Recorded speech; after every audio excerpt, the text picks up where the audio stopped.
ಇವತ್ತು BJP ಮತ್ತು JDS ಭ್ರಷ್ಟಾಚಾರದ ವಿರುದ್ಧ ಇವತ್ತು ಪಾದಯಾತ್ರೆ ಮಾಡ್ತಾ ಇದ್ದಾರೆ. ಬಿಡದಿ ದಾಟಿ ಈಗ ರಾಮನಗರದ ಕಡೆ ಬರ್ತಾ ಇದ್ದಾರೆ. ನಾವು ಜನಾಂದೋಲನವನ್ನು ಮಾಡ್ತಾ ಇದ್ದೀವಿ. BJP ಪಕ್ಷ ನಾನು ಹಿಂದೆ 2018ರಲ್ಲಿ ಹೇಳ್ತಾ ಇದ್ದೆ, BJP ಅಂದರೆ ಭ್ರಷ್ಟ ಜನರ ಪಕ್ಷ ಅಂತ ನಾನು ಹೇಳ್ತಾ ಇದ್ದೆ. 7 ವರ್ಷಕ್ಕೆ ಮುಂಚೆನೇ ಹೇಳ್ತಾ ಇದ್ದೆ. BJP ಅಂದರೆ ಪಕ್ಷನೇ ಭ್ರಷ್ಟಾಚಾರದ ಗಂಗೋತ್ರಿ BJP ಪಕ್ಷ. ಅದರಲ್ಲಿರ್ತಕ್ಕಂಥವರೆಲ್ಲ ಕೂಡ ಭ್ರಷ್ಟಾಚಾರಿಗಳೇ. ಭ್ರಷ್ಟರಲ್ಲಿ ಭ್ರಷ್ಟರು BJP ಅವರು, ಕಡು ಭ್ರಷ್ಟರು ಅಂತ ಹೇಳಿದ್ರೆ ತಪ್ಪಾಗಲಾರ್ದು. ಮತ್ತು ನಮ್ಮ ರಾಜ್ಯದಲ್ಲೇ ಅಲ್ಲ, ದೇಶದಲ್ಲಿರ್ತಕ್ಕಂಥ BJP ಸರ್ಕಾರಗಳು ಮತ್ತು ಬೇರೆ ಬೇರೆ ವಿಪಕ್ಷಗಳಲ್ಲಿದ್ದಂಥ ಹಲವಾರು ಮೇಲೆ ವಿಪಕ್ಷಗಳ ಆಪಾದನೆಗಳಿದ್ದಂಥವ್ರನ್ನೆಲ್ಲ ಭ್ರಷ್ಟರನ್ನೆಲ್ಲ ಕೂಡ ಅವ್ರ ಪಕ್ಷಕ್ಕೆ ಸೇರಿಸ್ಕೊಂಡಿದ್ದಾರೆ. ಒಬ್ಬರನ್ನ ವೆಸ್ಟ್ ಬೆಂಗಾಲ್ ಪಕ್ಕದಲ್ಲಿರ್ತಕ್ಕಂಥ ರಾಜ್ಯಕ್ಕೆ ಅವ್ರ ಮೇಲೆ ಆಪಾದನೆ ಇತ್ತು, ಅವ್ರನ್ನ ಮುಖ್ಯಮಂತ್ರಿ ಮಾಡಿದ್ದಾರೆ. ವೆಸ್ಟ್ ಬೆಂಗಾಲಲ್ಲಿ ಸುರೇಂದ್ರ ಮೋದಿ ಅಧಿಕಾರಿ ಅಂತ ಒಬ್ಬರಿದ್ರು, ಅವ್ರ ಮೇಲೆ ಭ್ರಷ್ಟಾಚಾರದ ಆಪಾದನೆ ಇತ್ತು, ಅವ್ರ ಪಕ್ಷಕ್ಕೆ ಸೇರಿಸ್ಕೊಂಡು ಅಪೋಸಿಷನ್ ಲೀಡರ್ ಮಾಡಿದ್ದಾರೆ. ಮಹಾರಾಷ್ಟ್ರದಲ್ಲಿದ್ದಂಥ ನಮ್ಮ ಪಕ್ಷ NCPಯಲ್ಲಿದ್ದಂಥವ್ರು ಸೇರಿಸ್ಕೊಂಡು ಉಪಮುಖ್ಯಮಂತ್ರಿ ಮಾಡಿದ್ದಾರೆ.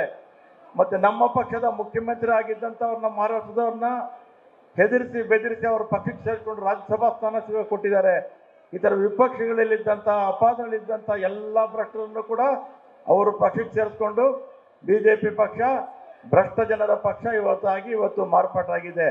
ಇವತ್ತು ಅದೇ ಜನ ಭ್ರಷ್ಟ ಜನ ಇವತ್ತು ಭ್ರಷ್ಟಾಚಾರದ ವಿರುದ್ಧ ಇವತ್ತು ಹೋರಾಡ್ತಾ ಇದ್ದಾರೆ. ಮತ್ತು ಬರೀ ಬುರುಡೆ ಭ್ರಷ್ಟಾಚಾರಿಗಳೆಲ್ಲ ಅವರು ಬುರುಡೆ ಜನರು. ನಾನು ಬಹಳ ಸಲ ಹೇಳಿದ್ದೀನಿ, BJP ಅಂದರೆ ಬುರುಡೆ ಜನರ ಪಕ್ಷ ಅಂತ. ಅವರ ಪ್ರಧಾನಮಂತ್ರಿಯಿಂದ ಹಿಡಿದು ಸಾಮಾನ್ಯ ಕಾರ್ಯಕರ್ತನವರೆಗೂ ಕೂಡ ಅವರು ಸುಳ್ಳು ಹೇಳಿ ಅಂತಂದರೆ ಅವ್ರು ನಿದ್ರೆ ಬರೋದಿಲ್ಲ. ಈ ಜರ್ಮನ್ನಲ್ಲಿ ಒಬ್ಬ ಹಿಟ್ಲರ್ ಇದ್ದ, ಆ ಹಿಟ್ಲರ್ ಆದ್ರೆ ಒಬ್ಬ ಗೋಬಲ್ಸ್ ಅಂತ ಒಬ್ಬ ಇದ್ದ, ಅವನ ಮಂತ್ರಿ. ಅವ್ನಿಗೆ ಯಾವ ಪೋರ್ಟ್ಫೋಲಿಯೋನೂ ಇಲ್ಲ. ಅವ್ನಿಗೇನು ಪೋರ್ಟ್ಫೋಲಿಯೋ, ಅವನ ಕೆಲಸ ಏನು ಅಂದರೆ ಒಂದು ಸುಳ್ಳನ್ನ 100 ಸಲ ಹೇಳಿ ಸುಳ್ಳು ನಿಜ ಮಾಡೋದು. ಆ ಥರ BJP ಅವರಿಗೆ ನರೇಂದ್ರ ಮೋದಿ ಅವರು, ನಾನು ನರೇಂದ್ರ ಮೋದಿ ಮಾತಾಡ್ತಿದ್ದೀನಿ ಅಂತ ಬಾಯಿ ಬಿಟ್ಟು ಹೇಳ್ತಾರಲ್ಲ, ಅಷ್ಟು ಬಿಟ್ಟರೆ ಅವ್ರ ಬಾಯಲ್ಲಿ ಏನು ಬರುತ್ತೋ ಎಲ್ಲ ಸುಳ್ಳೆ.